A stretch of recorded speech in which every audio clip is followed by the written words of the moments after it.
That's true. Oh, absolutely. Right. So she's, in many ways, Garrett knows she's a lot smarter than I am today on this stuff anyway, because she wants to make sure that she's independent. So she has her own corporations. I have my own corporations, my own investments, and things like that. Well, you wouldn't want me dependent on you. No, I don't. That wouldn't work either. What's happened is as we become more and more independent, our relationship changes because for me personally, my self-respect goes up, my confidence goes up, and all of a sudden we don't need each other anymore. It's like we want to be together, but that dependency isn't there anymore, and that's made a huge difference.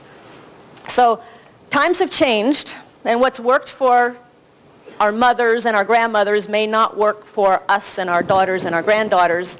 And there's some startling statistics I want to share with you. This is in the US, but I see the same pattern happening throughout the world, which is one of the statistics is 47% of women over the age of 50 are single, meaning they are dependent for their financial well-being. And many of us have heard the statistic, 1 out of 2 marriages ends in divorce.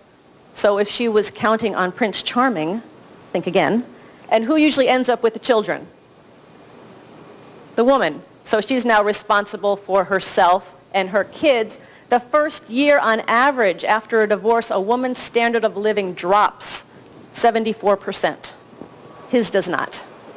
And if you're concerned about your mothers or your grandmothers, of the elderly, there's statistics all over the place, but of the elderly living in poverty, 3 out of 4 are women. And the most interesting thing is 80% of those women were not poor when their husbands were alive. So what the statistics tell me is that as women, especially as we become older, we have not been educated, we have not been prepared to take care of ourselves financially, and now more than ever it's more important to do so.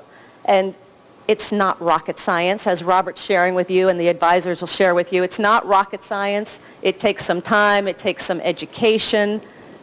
We always say start small, expect to make mistakes, and take little steps, take baby steps to get there. And I'm actually a very good example of somebody that knew absolutely nothing when it came to money and investing.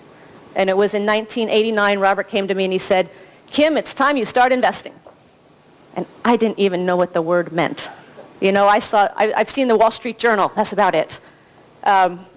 So he started to teach me what his rich dad taught him. And then I was kind of sent out on the street to go figure it out. And to make a long story short, my very first investment was a little 2-bedroom, 1-bath house in Portland, Oregon. It was $45,000.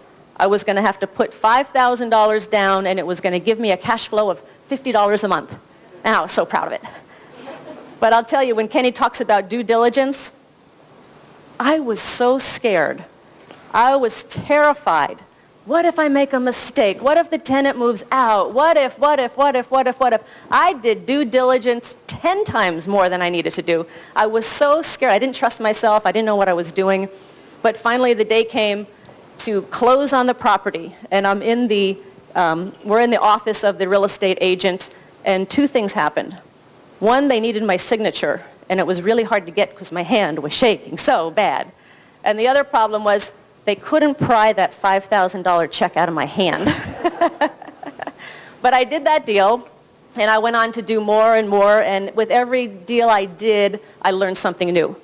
And there's nothing more valuable than the actual experience that you get, and nobody can tell you about it until you actually get out there and do it. So today, I control millions and millions of dollars worth of real estate. I keep learning every day. I keep getting more and more educated. And it all started with that little 2-bedroom, 1-bath house. It started with a little education, and it started with that first step. And just a little inside story. When Go ahead and tell. I can tell it? Okay.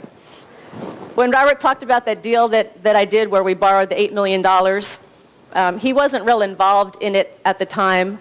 And this time, instead of walking into a real estate agent's office, we walked into the attorney's boardroom. There were like 15 banker's boxes full of documents and paperwork. And we had everything was lined up to sign, and he looks at me and he goes, "What did you borrow? How much did you borrow? What are you doing? What is this?" And when she said, $8 million, I said, 8? You borrowing $8 million? And so we came deciding she was calm as a cucumber, and then they passed the thing to me. I was like, $8 million? what has my wife bought here? So the rules have changed anyway. The rules have changed. And I want to say, if I can do it, I mean, I started from nothing. If I can do it, you can do it. It's not rocket science. It's just more zeros. That's about the only difference. Well, it's, as Kenny said, it's the same, whether it's Hong Kong or Phoenix or wherever, it's the same formula, just more zeros. So if we can encourage you, the reason we showed this wreckage of this car here, most people think investing is risky. What is really risky is not being in control and taking bad financial advice. Does that make sense, you guys here? So thank you very much. And just one last thing I'd like to say to women, one final statistic, because I think it's very important. They always get the last word, you know? Which is that the statistics studies come out and said that only 20% of baby boomer women will be financially secure in retirement. That means 80% of us will not be. So I really want to thank you for being here and thank you for listening and watching this program, because again, it's just education, and by taking those steps, you're saying, I'm going to be part of that 20% and not part of that 80%.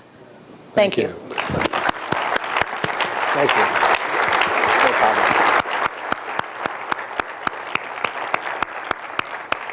Okay, when we come back, we'll go into how to listen to good advisors, because as I said, I didn't do well in school, but I always surround myself with very smart A-student advisors. And I'll have my advisors, they'll be talking about what they do and how you find good advisors for yourself. So we'll be back in a few minutes. Thank you very much.